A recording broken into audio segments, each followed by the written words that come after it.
Πλησιάζει λοιπόν και ο Μωυσής, του μένουν λίγα μέρα.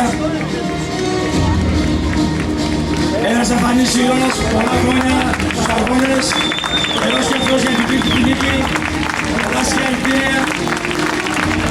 Ένα μεγάλο μπράβο.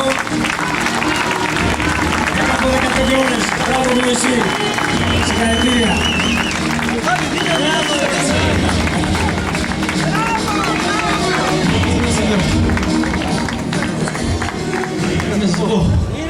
Και πάλι συγχαρητήρια με Χαφάνη.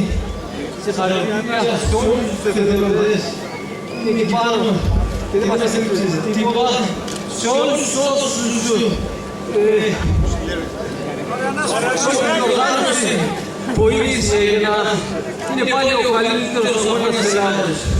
Σας ευχαριστώ πολύ. Εμείς ευχαριστούμε Μωυσή, να είσαι καλά. Να με επιτρέψετε να σου κάνω την απονομή. Όσο πάντα άξιος, πάντα γερός και να συμπληρώνεις τις νίκες. Να είσαι καλά.